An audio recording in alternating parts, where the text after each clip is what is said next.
उस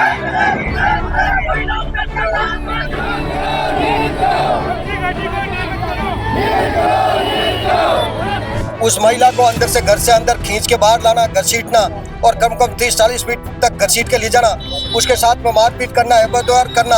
एक आदमी बड़ी मुश्किल से जिंदगी में मकान बना पाता है और उसका मकान यदि तोड़ दिया जाता है, इन गरीब लोगों की जिंदगी बर्बाद हो रही है। मुख्यमंत्री जी को मैं बोलना चाहता हूँ, आप कहाँ सो रहे हो, कौन सी नींद में सो रहे हो?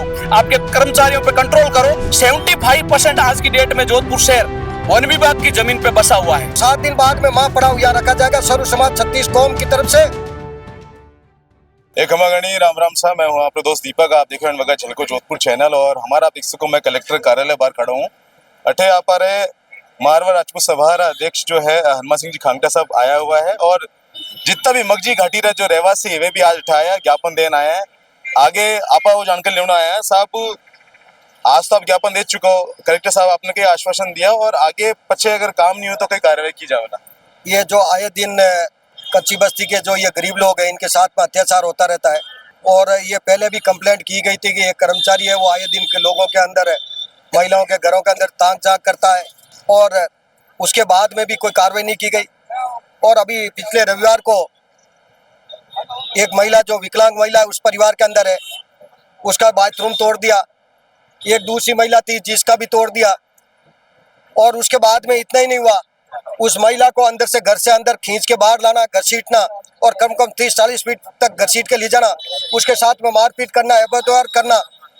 तब ये सारी घटना हुई तो थाने में गए ये सभी लोग और मांग की कि भाई हमारा मुकदमा दर्ज किया जाए। इनका मुकदमा दर्ज नहीं हुआ। उसके बाद में वन विभाग के कर्मचारियों ने कहा हमारा राजकार्य वाद्य का मुकदमा दर्ज किया जाए। उस समय यह समझौता हुआ कि दोनों पक्ष किसी कोई कार्रवाई नहीं करेंगे, परंतु बड़े दुर्भाग्य की बात है कि रात को 2 बजे जाकर वन विभाग के कर्मचारियों ने वो मुकदमा इन लोगों के खिलाफ, जो लोग इस घटना में नहीं थे, शामिल ही नहीं थे, उन लोगों के खिलाफ झूठा मुकदमा दर्ज करा दिया। और हम ये चाहते हैं कि वन विभाग इस एरिया में था ही नहीं, वन विभाग के नाम जमीन थी नहीं। वन विभाग आया 2013 में म्यूटेशन हुआ, उससे पहले ये बस्ती बस चुकी थी। पिछले 40 सालों से ये लोग बाग वहाँ बैठे हैं। या तो हम तो ये मांग कर रहे थे वन विभाग था तो पहले इन लोगों को क्यों बसने दिया, और बस गए। बड़ी मुश्किल से एक आदमी बड़ी मुश्किल से जिंदगी में मकान बना पाता है और उसका मकान यदि तोड़ दिया जाता है, इन गरीब लोगों की जिंदगी बर्बाद हो रही है। तो हम ये मांग कर रहे हैं कि वन विभाग को जमीन इस एवज में पहले फड़ौदी के अंदर 700-800 बीघा दे दी गई थी, पोजेशन ले लिया, म्यूटेशन हो गया, परंतु इन कॉलोनी का पीछा नहीं छोड़ा।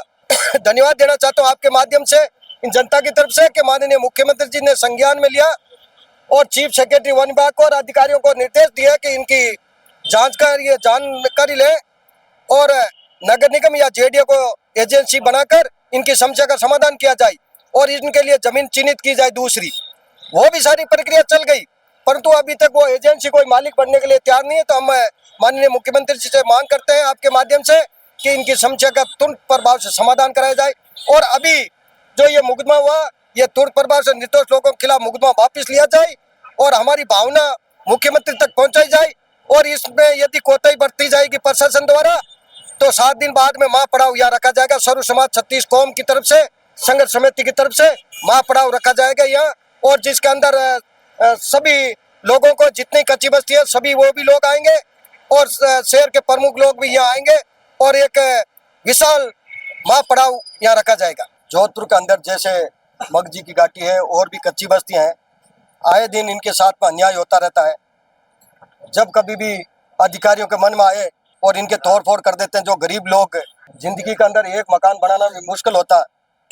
हम आपके मीडिया के माध्यम से प्रशासन से मांग कर रहे हैं और आज माननीय मुख्यमंत्री जी के नाम से ज्ञापन सौंपा है और जनप्रतिनिधियों से मांग करते हैं कि इन लोगों को न्याय दिलाएं और इन सब बातों को माननीय मुख्यमंत्री जी तक इनकी भावना को पहुंचाने के लिए हम ज्ञापन दे रहे हैं और शीघ्र इन लोगों को नियमन किया जाए, इन बस्तियों को नियमन किया जाए, इन लोगों को राहत दी जाए, इनको रोजमर्रा की जो सुविधा चाहिए वो इनको दी जाए।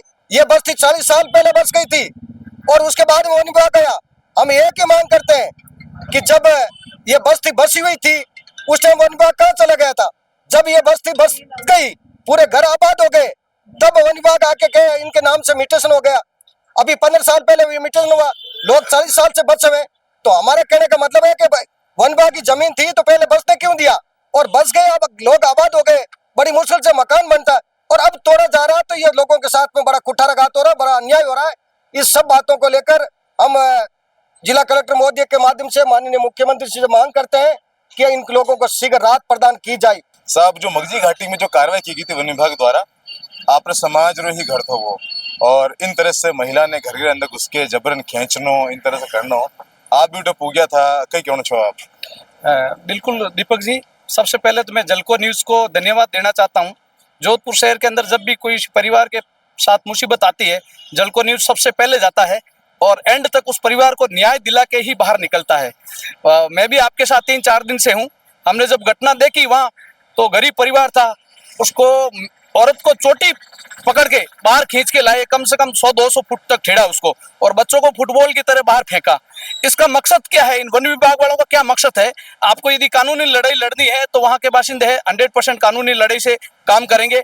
और मुख्यमंत्री जी को मैं बोलना चाहता हूँ, आप कहाँ सो रहे हो, कौन सी नींद में सो रहे हो? आपके कर्मचारियों पे कंट्रोल करो। यदि जनता के साथ ऐसा व्यवहार हुआ तो जनता उग्र होगी, और आप भी अपने बारे में सोच लेना, क्योंकि गवर्नमेंट आती रहती है, जाती रहती है। गरीब का जो साथ देगा उसी की जनता साथ देगी। साहब, उनमें एक छोटो बच्चो तो नाबालिग ही हाथे तो कोई वन विभाग वाले इन तरह नहीं कर सके।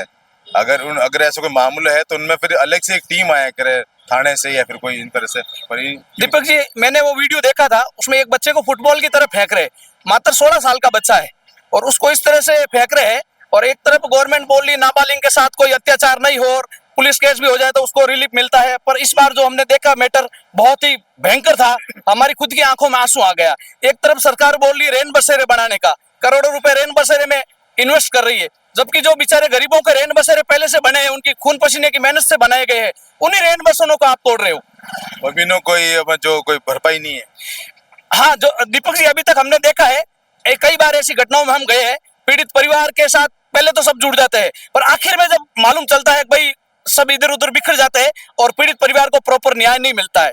राजस्थान सरकार से ये मेरी दरख्वास्त है कि जरूर जल्दी से जल्दी इस पे एक्शन लिया जाए, और वन विभाग द्वारा जो गलत कार्रवाइयां की जा रही है, 75% आज की डेट में जोधपुर शहर वन विभाग की जमीन पे बसा हुआ है, जहां तक मेरा नॉलेज है। आप हर रोड पे निकल जाओ, हाईवे पे निकल जाओ, वहां पे वन विभाग की तरफ से कोई कार्रवाई नहीं होती है। हजारों लोग अतिक्रमण बैठे हैं, अरबपति खरबपति अपने बिल्डिंगें बना के बैठे हैं, उन पे कार्रवाई नहीं हो रही है, और गरीब लोगों को परेशान किया जा रहा है। तो कुल मिला के आप देख सको, आज अठे मगजी घाटी से कई सारा लोग अठे आया था, ज्ञापन देन आए हैं। हनुमान सिंह जी खाटा साहब भी बात करे, अठे सैनिक संगठन का विष्णु जी भी बात करे। हमें आप लोगों ने कई लग रहा है, कमेंट करो, इन वीडियो में शेयर करो, अपने प्यार से मैं हूँ आपके सागे, आपके दोस्त दीपक झलको जोधपुर से। धन्यवाद।